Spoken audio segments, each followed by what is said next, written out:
If you've been hankering for a modern equivalent of Command & Conquer, look no further, cause Tempest Rising may be exactly what you seek.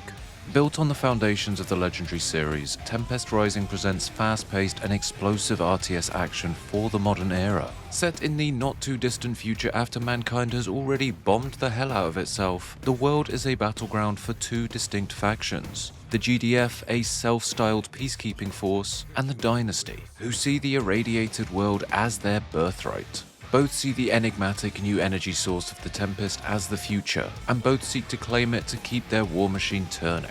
Both factions have individual campaigns which will see you deploy across the globe in an effort to push back the opposing tide and further your agenda.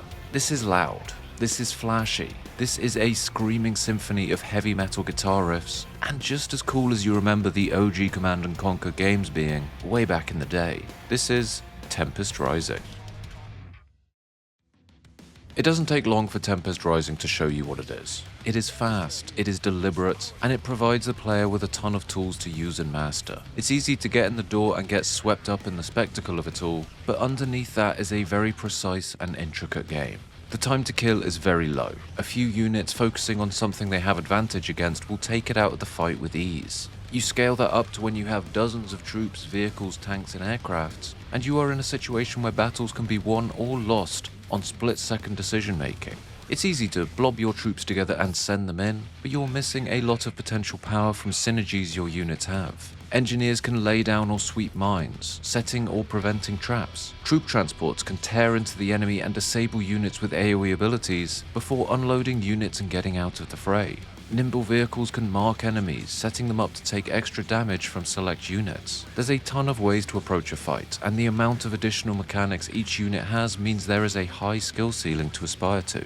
The game world is violent and unforgiving. Society as we know it has descended into chaos, and the game's two major factions aim to enact their own vision for a new world order. The campaign is split in two, and puts you in the driver's seat for your faction of choice. You'll be briefed, equipped, and sent across the globe to engage in missions ranging from covert reconnaissance to all-out assaults. There's a diverse variety of maps and mission styles to get stuck into, offering self-contained scenarios, as well as introducing and highlighting specific mechanics. A new specialist to utilize, a new strategy to make use of, or a new unit to devastate with. Each mission is prefaced by a briefing and an opportunity to learn more about the world, setting, and the powers that be. The faction did initially come across as clear-cut good guys and bad guys, though there was a bit of intricacy sprinkled in here and there. Would I have liked a bit more moral greyness between the two parties? Sure, but the developers have leaned into making them distinct and separated, and at no point will these folks see eye to eye. While each furthered a larger narrative and provided a few cinematic moments here and a handful of world building there, I thought the campaigns did a good job of showing the depth of tools each faction has, how they can engage with the battlefield and what tricks they have up their sleeves. Lessons to take forward into what will definitely be the sticking factor for a lot of players, the Skirmish mode. This will be where you take all those lessons you picked up in the campaign. While only the two factions from the campaign are playable, the developers have stated they will be bringing a third into the mix, which will definitely help the game's asymmetrical approach and increase the number of potential matchups, which is currently quite limited.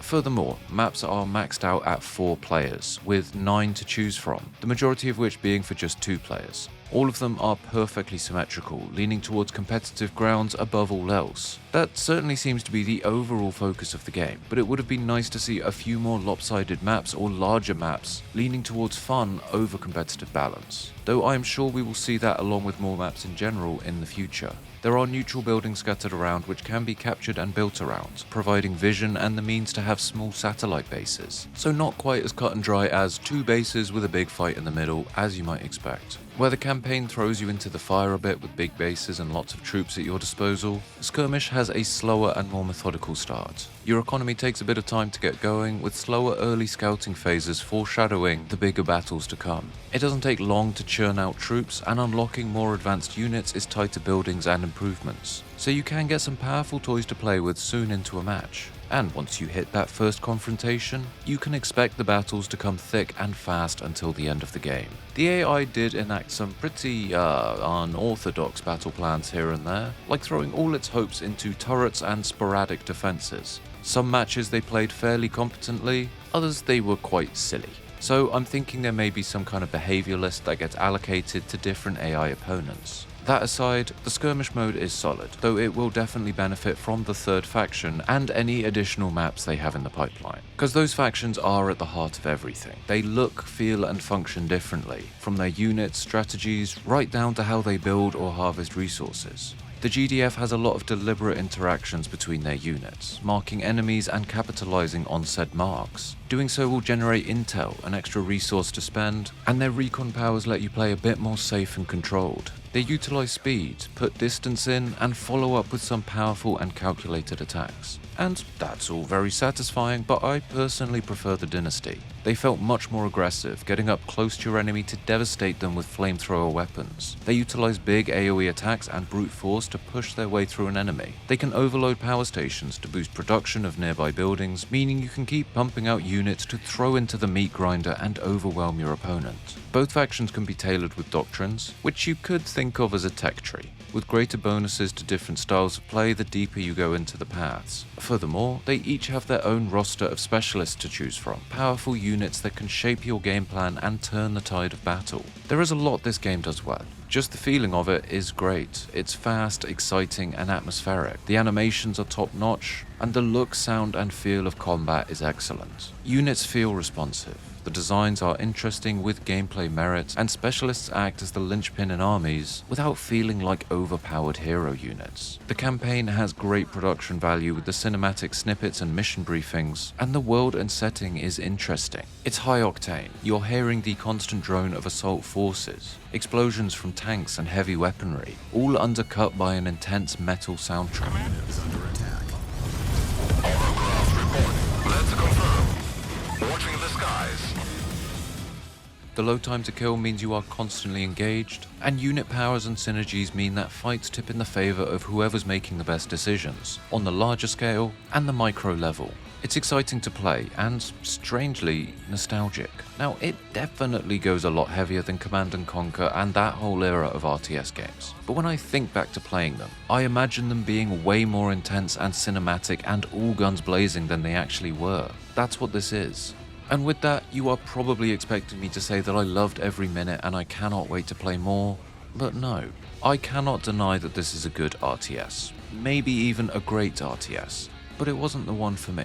That in itself is an entirely subjective point, and there's one analogy I kept coming back to when trying to work out my thoughts on this game. Tempest Rising goes hard. It's fast and loud and constant. It demands your attention, and if you can't provide it, it all just comes across as noise. This to me was like being at a heavy metal concert. Beginning to end, it's high octane and unrelenting. And while I wanted to get into the swing of it and feel pumped and psyched to play, it just didn't happen for me. But here's the thing.